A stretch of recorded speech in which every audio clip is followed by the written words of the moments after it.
আমরা যখন নবী সাল্লাল্লাহু আলাইহি ইসলামকে সালাম দেই, দুরুদ পাঠ করি, বিষ্ণু সাল্লাল্লাহু আলাইহি ইসলাম কবর থেকে ওই সালামের উত্তর দেন। আল্লাহ তাআলা ওনার রূহটাকে ফিরিয়ে দেন, উত্তর দেন। সাহাবারা বললেন, ইয়া রাসূলুল্লাহ, কিভাবে আপনি উত্তর দেন? আপনার দেহ মাটি খেয়ে ফেলবে না? রাসূল সাল্লাল্লাহু আলাইহি ওয়াসাল্লাম বললেন, ইন্নাল্লাহ তাবারাকা ওয়া তাআলা হাররামা আলাল আরদি আজসাদাল আম্বিয়া।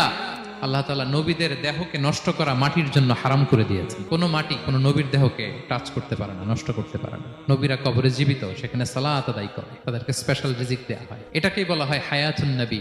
তিনি বারজাকি জগতে জীবিত, উনি উনার কবরে এখনো জীবিত অবস্থায় আছেন, হায়াতুন নবী। তবে আমরা এখন যেরকম জীবিত এরকম নয়, বারজাকি জগতের জীবিত। তিনি ইন্তেকাল করেছেন, মৃত্যুবরণ করেছেন, নিঃসন্দেহে তিনি বারজাকি জগতে চলে গিয়েছেন, কিন্তু সেই জগতে তিনি জীবিত। এবং বিষ্ণু সাল্লাল্লাহু আলাইহি ওয়াসাল্লাম বলেন, আজান শোনার পরে কেউ যদি এই দোয়াটা পড়ে, আল্লাহুম্মা রাব্বা হাযিহি দাওয়াতিত তাম্মা ওয়াস সালাতিল কাইমা আতি মুহাম্মাদানিল ওয়াসিলাতা ওয়াল ফাদিলা ওয়া বা'আথহু মাকামান মাহমুদা আল্লাযী ওয়া'আদতা।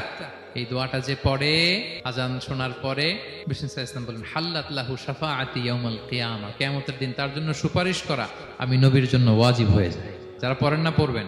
এবার কিয়ামতে বিষ্ণু সাল্লাল্লাহু আলাইহি ওয়াসাল্লামের কি ফিচার থাকবে একটু কিয়ামতেরটা শুনে শেষ করি। বিষ্ণু সাল্লাল্লাহু আলাইহি ওয়াসাল্লাম বলেন, আনা আউয়ালু মান ইয়ানশাক্কু আনহুল কবরু। কিয়ামতের দিন ময়দানে মাহশারে, হাশরের ময়দানে সর্বপ্রথম আমি কবর ফুঁড়ে উপরে উঠে দাঁড়াবো। কে উঠে দাঁড়াবে? বিষ্ণু সাল্লাল্লাহু আলাইহি ওয়াসাল্লাম সর্বপ্রথম কবর ফুঁড়ে উনি উঠে দাঁড়াবেন। এবং হাশরের ময়দানে উনি কোথায় দাঁড়াবেন? ওনার জন্য একটা স্পেশাল জায়গা থাকবে। জায়গাটার নাম হচ্ছে মাকামে মাহমুদ। জায়গাটার নাম কি? মাকামে মাহমুদ। ওইখানে বিষ্ণু সাল্লাল্লাহু আলাইহি ওয়াসাল্লাম মাকামে মাহমুদে দাঁড়াবেন। আল্লাহ তাআলা বলেন, ওয়া মিনাল লাইলি ফাতাহাজ্জাদ বিহি নাফিলাতাল লাক আসা আইয়াবআসাকা রাব্বুকা মাকামাম মাহমুদা। ওখানে বিষ্ণু সাল্লাল্লাহু আলাইহি ওয়াসাল্লাম দাঁড়াবেন, মাকামে মাহমুদে তিনি সিজদায় লুটিয়ে থাকবেন এবং সেদিন তিনি সুপারিশ করবেন।